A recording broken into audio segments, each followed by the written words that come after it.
कक्षा 12 रसायन विज्ञान के चैप्टर नंबर 8 डी और एफ ब्लॉक तत्व में हमने डी ब्लॉक पूरा पढ़ लिया है और एफ ब्लॉक की शुरुआत कर ली थी और कल की क्लास अपनी हो गई थी लेंथेनाइड श्रेणी के इलेक्ट्रॉनिक कॉन्फ़िगरेशन की, यानी इलेक्ट्रॉनिक विन्यास की।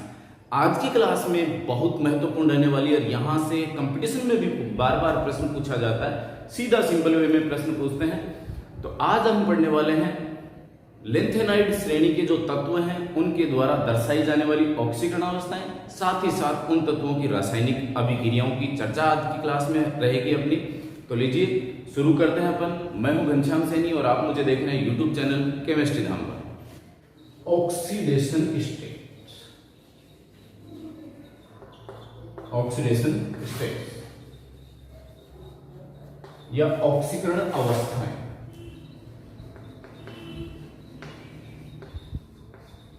ऑक्सीकरण अवस्थाएं। तो यहां से सीधा सीधा एक प्रश्न पूछा जाता है, लेंथेनाइड या एक्टिनोइड तत्वों की स्थायी ऑक्सीकरण अवस्था कितनी होती है? बोर्ड एग्जाम में भी पूछा जा चुका है। इनकी स्टेबल ऑक्सीडेशन स्टेट होती है +3। हर एक को अपन पढ़ने वाले हैं, लेकिन यहां से डायरेक्ट जो प्रश्न पूछा जाता है वो होता है लेंथेनाइड तत्वों की स्थायी ऑक्सीकरण अवस्था कितनी होती है? सभी तत्वों की कितनी है? +3। चलिए अब अपन प्रत्येक तत्व को यहां पर लिखते हैं और लिखने के साथ साथ उसके द्वारा दर्शाई जाने वाली ऑक्सीकरण अवस्थाएं वो +3 क्यों दर्शाते हैं और अन्य कौन सी ऑक्सीकरण अवस्थाएं दर्शाई जा सकती हैं उनके द्वारा। तो लीजिए अपन शुरू करते हैं लेंथेनम से। कितने नंबर पर आता है? 57 के ऊपर लेंथेनम। और इसका इलेक्ट्रॉनिक विन्यास क्या रहता है भाई? इसका इलेक्ट्रॉनिक विन्यास होगा 4f0 5d1 और 6s2। यही था। आज अपन देखिए जिसकी कल की क्लास मिस रही है, आज यहां से भी आप इलेक्ट्रॉनिक विन्यास फिर से चेक कर सकते हो। इलेक्ट्रॉनिक विन्यास से ही अपन ऑक्सीकरण अवस्थाओं को समझ पाएंगे, इसलिए मैं वापस वो तत्व उतार रहा हूं और साथ ही साथ ऑक्सीकरण अवस्थाएं अपन समझेंगे इलेक्ट्रॉनिक विन्यास के द्वारा। तो ये रहा सीने पर नदियां प्रेम की समाई यूं गदगद तब दिल हुआ अरे तुम यूं भी लाजवाब। ये लो सब एक ही सीरीज में मैंने उतार दी। 58 से लेकर के 59, 60, 61, 62, 63, 64, 65, 66, 67, 68, 69, 70 और 71। 72 पे क्या आ गया? ऑक्सीजन आ जाएगा जो वापस डी ब्लॉक में चला जाएगा। यहां से सीरियम का इलेक्ट्रॉनिक विन्यास देता हूं 4f1 5d1 6s2 f में बढ़ने शुरू हो गए। प्रोमिथियम में आकर के प्रेसियोडाइनियम में आकर के क्या रहेगा? यहां पर यहां रह जाएगा 4f1, ये भी इसमें गिरेगा, 3 हो गए। 5d पूरा खाली हो जाएगा, 6s2 फिर 4f4 5d0 6s2 फिर 4f5 5d0 6s2 फिर 4f6 5d0 6s2 4f7 अर्धपूरित हो गया है 5d0 6s2। अब क्या रहेगा? 4f7 अर्धपूरित स्थायित्व की वजह से इसको डिस्टर्ब नहीं करेगा इलेक्ट्रॉन d का d में 6s2 फिर 4f। अब देखिए 7 1 8 1 9 हो गया। वापस आगे जाते ही d का इलेक्ट्रॉन किसमें? f में आ गया 6s2 4f10 5d0 6s2 4f11 5d0 6s2 4f12 5d0 6s2 4f13 5d0 6s2 4f14 पूरा भर गया 5d0 6s2 पूरा भर गया। तो आगे जगह ही नहीं है इस पे। तो ये 14 का तो 14 ही रहेगा और d का इलेक्ट्रॉन d में आ जाएगा 6s। ये लीजिए सब इलेक्ट्रॉनिक विन्यास अपन ने देख लिया। अब मैं कह रहा हूं कि ये सभी तत्व कौन सी ऑक्सीकरण अवस्था दर्शाते हैं? +3 ऑक्सीकरण अवस्था दर्शाते हैं। तो देखो अब क्या होता है, +3 दर्शाएंगे, इसका मतलब 2 इलेक्ट्रॉन तो S से निकल जाएंगे। क्लियर है बात? और जिनमें डी में इलेक्ट्रॉन है एक वहां से निकल जाएगा, तो डी में कहां है, सीरियम में है, गैडोलीनियम में है और नीचे नीचे ल्यूटेशियम में। यानी हुआ ये सीरियम, गैडोलीनियम और ल्यूटेशियम, इनमें तो 3 इलेक्ट्रॉन कहां से निकलेंगे, 2 तो 6s और 1 इलेक्ट्रॉन निकल जाएगा 5d1 से। टोटल 3 इलेक्ट्रॉन निकल गए। 3 इलेक्ट्रॉन निकल गए तो सारे के सारे मैं कह रहा हूं +3 दर्शाएगा। ये +3 दर्शा दी इसने +3 दर्शा दी और नीचे नीचे रहा इसने +3 दर्शा दी। अब भाई बाकी रहा क्या, अब 2 इलेक्ट्रॉन तो सब में है, बाकी से ऊपर वाला लेंथ है ना, ये +3 दर्शा ही रहा है, डी में इसमें भी है ना, लेकिन ये तो क्या है, लेंथेनाइड श्रेणी का हिस्सा नहीं है, अपन इसको इसके साथ में पढ़ रहे हैं क्योंकि इन सभी के गुणों की समानता किससे, लेंथेनम से, तो समान गुणों की वजह से अपन लेंथेनम को इसके साथ ही पढ़ रहे हैं। तो +3 इसने दर्शा दिया, डी में 1 इलेक्ट्रॉन है, 2 s में है। चलिए यहां तक की अपनी बात होगी। अब आगे देखते हैं बाकी के तत्व +3 कैसे दर्शाते हैं। तो बाकी के जो अन्य तत्व बच गए, अन्य तत्वों में रहेगा क्या, 2 इलेक्ट्रॉन तो s से रहेंगे और 1 इलेक्ट्रॉन किससे निकलेगा, 4f से निकलेगा। अब एक निकलने के बाद में रुक क्यों जाता है भाई, यहां पर देखिए 2 इलेक्ट्रॉन इससे निकले, 1 इलेक्ट्रॉन इससे निकल गया, तो एक ही क्यों निकला, 3 और बचे हुए भाई। जैसा कि भाई डी ब्लॉक के तत्वों में अपन ने देखा है कि वहां पर जब तक डी में युग्मित इलेक्ट्रॉन है तब तक निकलते रहते हैं, ये भी तो युग्मित है, निकल सकता था, यानी +5 तक दर्शा जाना चाहिए इसको। लेकिन होता क्या है, आप खुद जानते हो कि परिधि के ऊपर यानी बाह्यतम कोष कौन सा है, 6s, यानी आवर्त कौन सा है, छठा है, बाहरी कोष, ठीक है। इसके अंदर 5वां हो गया, उसके भी अंदर चौथा है, यानी जो 4f जो है, 4f कक्षक है, वो नाभिक के क्या है, ज्यादा निकट हो गए। अब आपने 1 इलेक्ट्रॉन तो इनसे निकाल लिया, ठीक है, यानी इन तत्वों की खास बात यह है कि प्रथम तीन आयनन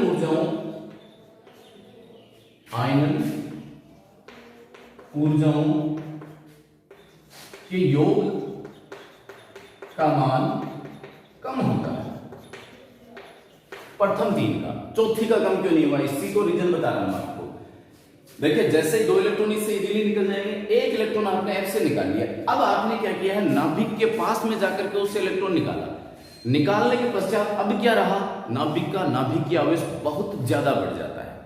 यानी क्यों बढ़ा, क्योंकि ये नाभिक के पास में ऑलरेडी पहले से ज्यादा निकट है, और जैसे ही आपने 1 इलेक्ट्रॉन निकाल लिया तो नाभिक की आवेश बढ़ जाएगा, इसके बहुत ज्यादा हो जाएगा, इलेक्ट्रॉन की कमी होगी, तो नाभिक की आवेश का मान, प्रभावी नाभिक की आवेश बहुत अधिक बढ़ जाने के कारण अब इससे और इलेक्ट्रॉन निकाल पाना आसान नहीं रह पाता।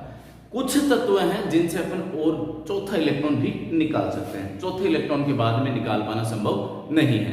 हालांकि स्टेबल ऑक्सीकरण अवस्था कितनी है, 3 ही है, +3 ही है, लेकिन कई तत्व ऐसे हैं जिनकी अपन चर्चा करेंगे कि 4 इलेक्ट्रॉन भी निकाल सकते हैं और +4 ऑक्सीकरण अवस्था दर्शाते हैं, लेकिन वो स्टेबल नहीं है, स्थायी ऑक्सीकरण अवस्था की श्रेणी में नहीं आती है। तो देखिए सारे के सारे +3 दर्शाएंगे। अब इसमें क्या रहा, 2 इलेक्ट्रॉन इससे, 1 f से, ऐसा कैसा सभी में हो क्या रहा है, 2 इलेक्ट्रॉन s से और 1 इलेक्ट्रॉन f से निकल रहा है। तो सबने कौन सी ऑक्सीकरण अवस्था दर्शा दी भाई, +3 ऑक्सीकरण अवस्था सभी ने दर्शा दी। अब कुछ तत्व ऐसे भी हैं जो +4 ऑक्सीकरण अवस्था भी दर्शाते हैं। ये क्यों दर्शाते हैं, ये दर्शाते हैं इनके अर्धपूरित या पूरित कक्षकों के अतिरिक्त स्थायित्व की वजह से दर्शाते हैं। तो अर्धपूरित देखिए यहां पर, इसमें तो +3 ही रहेगा, लेंथेनम तो नहीं है कोई दिक्कत। यहां देखो 2 इलेक्ट्रॉन s से निकल जाए, 1 d से निकल जाए तो +3 दर्शा देगा। f में कितना, 1 ही है, तो 4 अपन निकाल दे, f से 1 निकाल दे तो f पूरी तरह से खाली हो जाएगा, तो क्या रहेगा, +4 ऑक्सीकरण अवस्था भी दर्शाता है। यानी सीरियम कौन सी ऑक्सीकरण अवस्था और दर्शाता है, +4 में इसके खूब सारे कंपाउंड मौजूद हैं, यानी यह +4 ऑक्सीकरण अवस्था भी दर्शाने वाला है। फिर यहां देखो, आप देखिए यहां पर आएगा टर्बियम में देखिएगा 2 s से निकले और इससे मैं 2 और निकाल दूंगा तो अर्धपूरित हो जाएगा, 4f 7 हो जाएगा। इसका मतलब कौन सी ऑक्सीकरण अवस्था दर्शा सकता है, +4 ऑक्सीकरण अवस्था ये भी दर्शा सकता है अर्धपूरित कक्षकों के अतिरिक्त स्थायित्व की वजह से। नीचे नीचे देखिए, इट्रियम जो है इसमें 14 इलेक्ट्रॉन और ये डी मतलब ये 14 वाला अधिक स्थायी है ना, तो यहां से ये कौन सी ऑक्सीकरण अवस्था और दर्शा सकता है, +2 ऑक्सीकरण अवस्था और दर्शा सकता है। ठीक है, साथ ही साथ इसके ऊपर थूलियम है, ये भी +2 ऑक्सीकरण अवस्था और दर्शा सकता है। इसके अलावा देखिएगा जो प्रेजियोडाइनियम है यह दर्शाता है +4 ऑक्सीकरण अवस्था। क्योंकि ये शुरुआती तत्व है, प्रभावी नाभिकीय आवेश थोड़ा कम है, तो एक से अधिक इलेक्ट्रॉन यानी 3 से अधिक इलेक्ट्रॉन निकाल पाना भी कुछ हद तक संभव हो जाता है। लेकिन जैसे जैसे इलेक्ट्रॉन बढ़ने शुरू हो जाएंगे नाभिकीय आवेश बढ़ता जाएगा, फलस्वरूप आकार छोटा होता चला जाएगा और नाभिकीय आवेश बढ़ जाने की वजह से इलेक्ट्रॉन इससे निकाल पाना आसान नहीं होता। तो शुरुआती तत्वों में आपको +4 ऑक्सीकरण अवस्था देखने को मिल सकती है। तो +4 होगी, सीरियम की होगी, प्रेजियोडाइनियम की होगी और नियोडाइनियम की। ये +4 ऑक्सीकरण अवस्था यहाँ दर्शाता है। इसके पश्चात देखिएगा समेरियम है और यूरोपियम है। यूरोपियम में देखिएगा +7 है, तो स्टेबल है ना, ये अर्धपूरित है।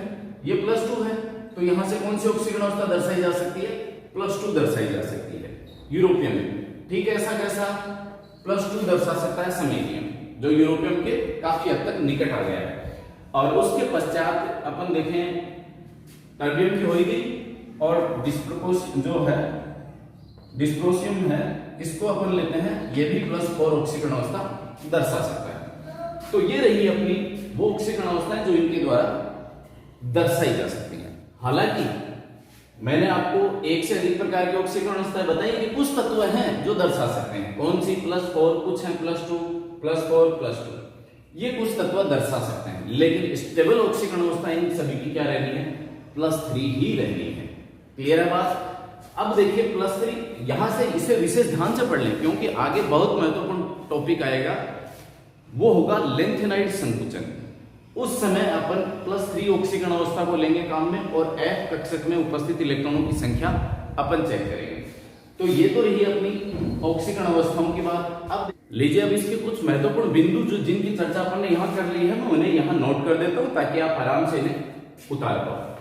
तो नंबर 1 महत्वपूर्ण पॉइंट क्या निकला, पहला लेंथेनम, जिसमें इलेक्ट्रॉन 3 कहां से निकल रहे हैं, S और D से।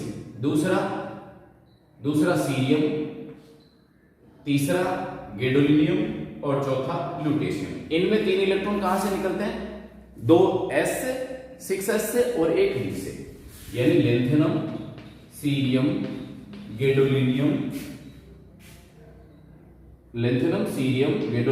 और लास्ट है बचा ल्यूटेशियम में 2 इलेक्ट्रॉन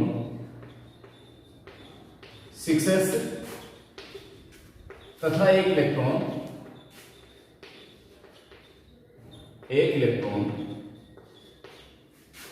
5D से निकलकर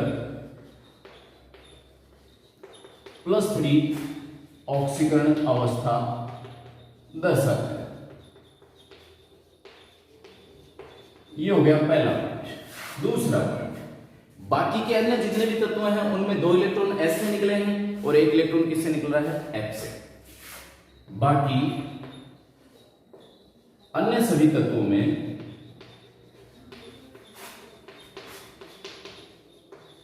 2 इलेक्ट्रॉन 6S कक्षक से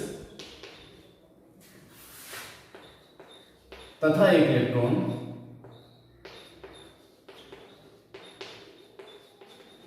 4F कक्षक से निकलता है।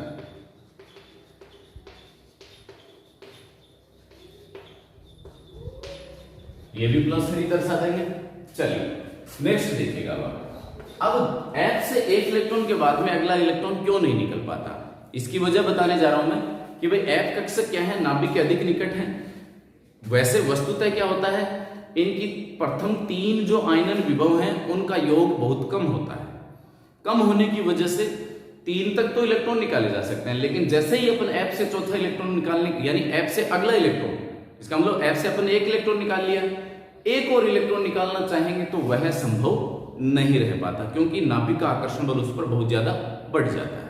तो अगला महत्वपूर्ण पॉइंट हो गया अपना, नाभिक के निकट अंतः कक्षक इलेक्ट्रॉनों पर नाभिक का आकर्षण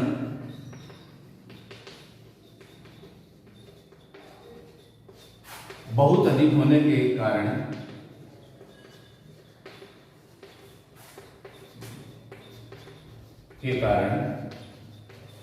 एक से अधिक इलेक्ट्रॉन निकाल पाना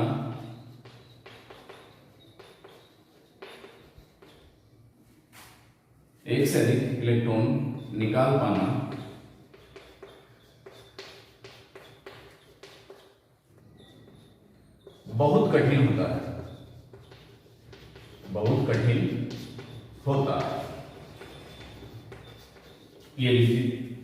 इसके अलावा देखिएगा, सामान्यतः सभी +3 ऑक्सीकरण अवस्था दर्शाते हैं। कुछ तत्व +4 ऑक्सीकरण अवस्था या +2 भी दर्शाते हैं, जिन्हें असामान्य ऑक्सीकरण अवस्थाओं के नाम से जाना जाता है। यानी सभी तत्व +3 ऑक्सीकरण अवस्था दर्शाते हैं, परंतु कुछ तत्व +2 और +4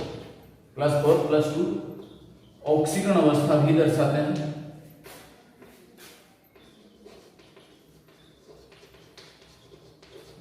हैं। जो कि अपेक्षाकृत अस्थायी होती है,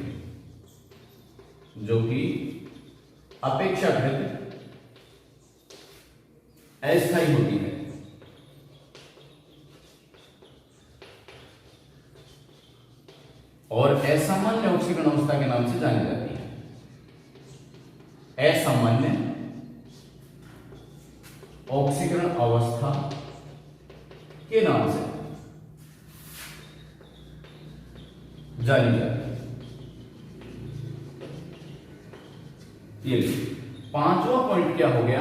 पांचवा पॉइंट आपको वो लिखना है कि कौन कौन से +2 दर्शा रहे हैं, कौन कौन से +4 दर्शा रहे हैं। तो +4 में लिखेंगे कि +4 दर्शाने वाले हो गए सीरियम, प्रोमीथियम और नियोडाइमियम, सीरियम, प्रेजियोडाइमियम और नियोडाइमियम। और +2 दर्शाने वाले हो गए समेरियम और यूरोपियम। +4 में फिर आ गए टर्बियम और डिस्प्रोसियम, और लास्ट के 2 बच गए थूरियम और इट्रियम।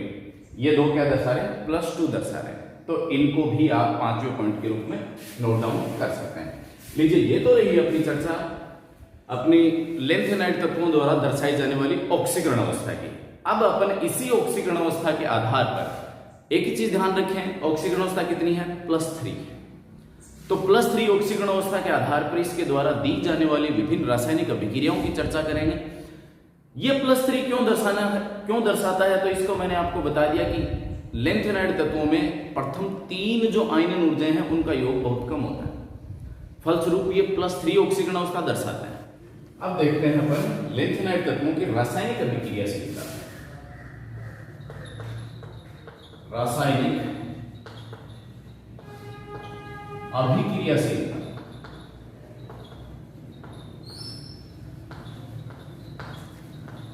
तो पहली चीज तो एक खास बात नोट कर लो आप, वो ये कि लेंथेनाइड जो तत्व हैं अलग अलग नहीं लिखेंगे अपन कि भाई सीरियम, ये प्रेजियोडाइमियम, ये समेरियम, यूरोपियम, अलग अलग लिखने की बजाय जितने भी लेंथेनाइड तत्व हैं उनका संकेत लिखेंगे अपन Ln।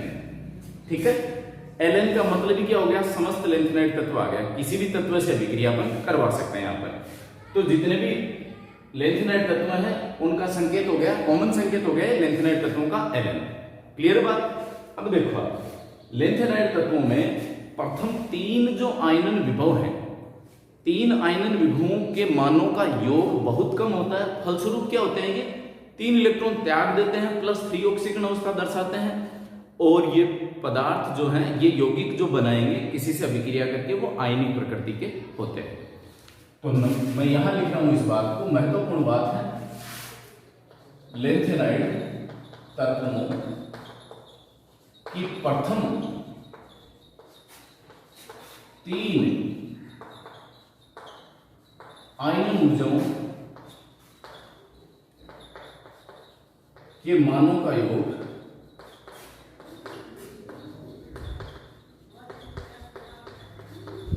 कम होता है,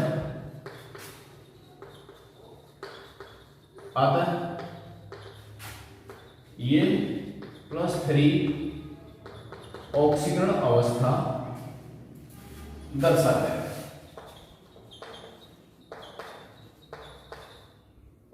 और आयनिक यौगिक बनाते हैं, आयनिक यौगिक बनाते हैं। ठीक है, ये चीज। अब इसके बाद में अपन देखते हैं अलग अलग जो अभिक्रिया हैं उनकी अपन चर्चा कर लेते हैं। मैं किसी पर्टिकुलर तत्व की बजाय में किससे अभिक्रिया करवाऊंगा? बस एलन। एलन का मतलब क्या हो गया? वही लिंथेनाइड तत्व हो गया। तो सबसे पहले तो इसकी प्रकृति देखते हैं। ये तत्व क्या करते हैं भाई? आसानी से इलेक्ट्रॉन त्यागते हैं, +3 शो कर रहे हैं। इसका मतलब जो इलेक्ट्रॉन त्याग रहा है तो कोई ग्रहण कर रहा है। तो यहां ऑक्सीकरण और अपचयन में अपन ने पढ़ा है कि भाई जो इलेक्ट्रॉन त्यागता है उसका ऑक्सीकरण होता है और जो ग्रहण करता है उसका अपचयन होता है। जो त्याग रहा है उसका ऑक्सीकरण हो रहा है, इसका मतलब जिसका ऑक्सीकरण होता है वो क्या कहलाता है? अपचायक। तो इनमें एक गुण क्या हो गया? अपचायक। अपचायक गुण। क्यों? ये आसानी से 3 इलेक्ट्रॉन त्याग करके +3 ऑक्सीकरण अवस्था दर्शाते हैं। ये आसानी से 3 इलेक्ट्रॉन त्याग कर +3 ऑक्सीकरण अवस्था दर्शाते हैं। इलेक्ट्रॉन त्यागा इसने, इसका मतलब इनका क्या हो रहा है? ऑक्सीकरण। और जिसका ऑक्सीकरण होता है उसने क्या किया? किसी दूसरे का अपचयन कर दिया। तो दूसरे का अपचयन जो कर रहा है वो अपचायक है। तो ये अपचयन कर देता है दूसरे का, मतलब खुद का क्या हो रहा है? ऑक्सीकरण हो रहा है। तो यहां रिएक्शन कुछ यूं हो गई। रिएक्शन क्या एक प्रकार से यूं मान लें अपन कि भाई 3 इलेक्ट्रॉन त्याग दिए इसने, ये दो। ठीक है भाई। अब इसी में इसका दूसरी प्रकृति आ जाती है विद्युत धनी प्रकृति। विद्युत धनी प्रकृति भाई क्या कर रहा है? ये तुरंत इलेक्ट्रॉन त्याग रहा है और इलेक्ट्रॉन त्यागने का गुण किन में होता है? धातुओं में। इसलिए धात्विक प्रकृति शो करता है ना? इलेक्ट्रॉन त्याग कर धात्विक प्रकृति दर्शाता है। ये बाकी विद्युत धनी तो है, इलेक्ट्रॉन त्यागेगा। लीजिए नेक्स्ट है अपनी अगली अभिक्रिया अपन करवाते हैं जल से अभिक्रिया। जल से अभिक्रिया बहुत सिंपल अभिक्रिया है, ज्यादा समस्या वाली कहीं बात ही नहीं है। जल के साथ में अभिक्रिया करके अब धातु है और जल में धातु जल से क्रिया करके भाई मैं कह रहा हूं कि ये अपचय गुण रखते हैं और विद्युत धनी प्रकृति है, यानी तुरंत इलेक्ट्रॉन त्यागेंगे। जब इलेक्ट्रॉन त्यागेंगे तो धातु में जो हाइड्रोजन है वह हाइड्रोजन गैस के जल की हाइड्रोजन है वो हाइड्रोजन गैस के रूप में मुक्त हो जाती है। बनेगा क्या यहां पर? यानी ये जल से क्रिया कर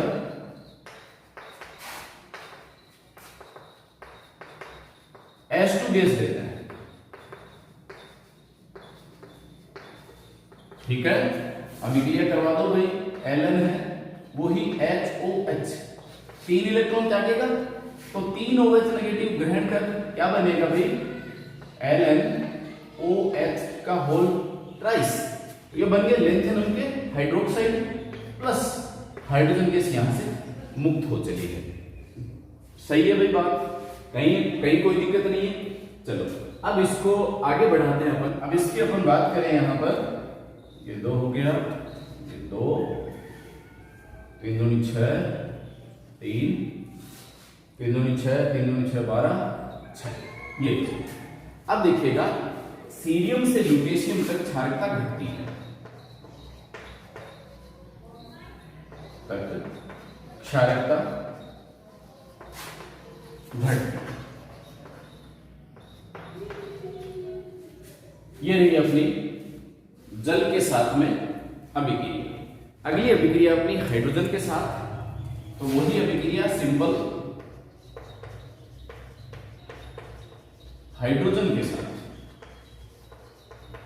तो हाइड्रोजन के साथ होता कुछ यूं है, 300 डिग्री से 400 डिग्री सेल्सियस ताप पर अभिक्रिया कर क्या बनाते हैं, हाइड्राइड बनाते हैं, हाइड्राइड बनाते हैं।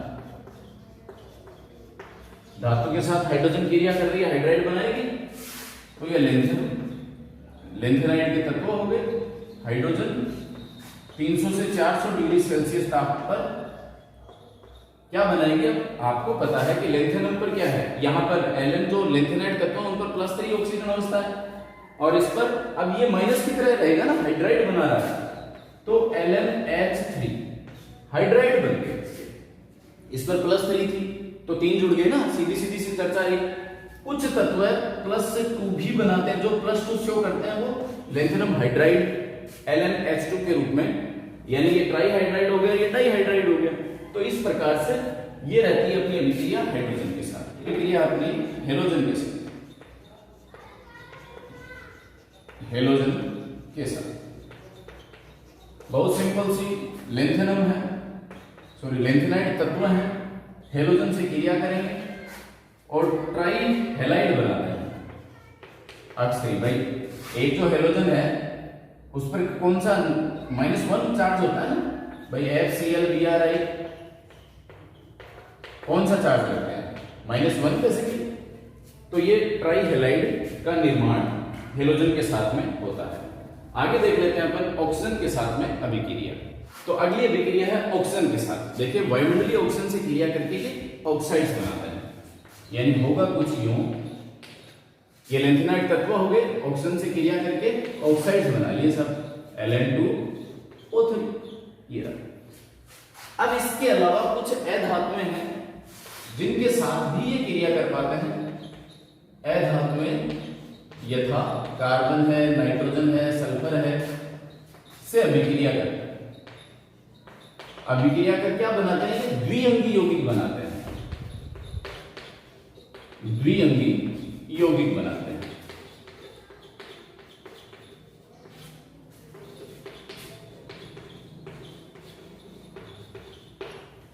और अभिक्रिया उच्च ताप पर संपन्न होती है, अभिक्रिया उच्च ताप पर करवाई जाती है। ठीक है, चलिए अभिक्रिया करवा लेते हैं अपन। जैसे लेंथेनाइड है, लेंथेनाइड तत्व नाइट्रोजन गैस से क्रिया करें तो लगभग 1000 डिग्री सेल्सियस ताप के ऊपर ये अभिक्रिया कर पाते हैं। Ln N क्यों रहा भाई, नाइट्रोजन पर -3 लेते हैं अपन और Ln पे +3 है, तो सीधी सी बात है Ln N हो गया। जब अपन कार्बन के पर बात करें या सल्फर की बात करें, कार्बन के लिए अपन तो Ln है, कार्बन से अभिक्रिया करेगा, उस स्थिति में बहुत ज्यादा टेम्परेचर 2500 डिग्री सेल्सियस के करीब अभिक्रिया होकर अभिक्रिया संपन्न होती है। यदि सल्फर की अपन बात करें, सल्फर है, तो उस स्थिति में ये सल्फाइड बना देंगे एस्टर। ये अपने कुछ अधातुओं के साथ में उच्च ताप पर अभिक्रिया हो गई, जो सिंपली द्विअंगी यौगिक बनाए जाते हैं। इन्हें संतुलित करें तो होगा क्या, ये 2 है, यहां 2 हो गया, Ln में भी 2 हो गया, कार्बन के 2 ये हो गया। इसकी अपन बात करें तो ये 2 हो गया और ये 3, ये लीजिए समीकरण संतुलित हो चले हैं। तो ये रही आज की अपनी क्लास, और इस क्लास में हमने पढ़ा महत्वपूर्ण पॉइंट ऑक्सीकरण अवस्था और साथ ही साथ लेंथेनाइड तत्वों द्वारा दी जाने वाली रासायनिक अभिक्रिया। कल की क्लास बहुत ज्यादा महत्वपूर्ण, हर एकेडमिक की बात करें या कंपटीशन की बात करें, यहां वहां से प्रश्न पुटअप होता है, और वो अपना टॉपिक रहेगा लेंथेनाइड संकुचन और लेंथेनाइड संकुचन का प्रभाव। तो मिलते हैं अपन कल की क्लास में लेकर के लेंथेनाइड संकुचन। तो मिलते हैं अगली क्लास में लेंथेनाइड संकुचन लेकर। तब तक आप पढ़ते रहिए, मस्त रहिए, व्यस्त रहिए, स्वस्थ रहिए। जय हिंद, जय भारत।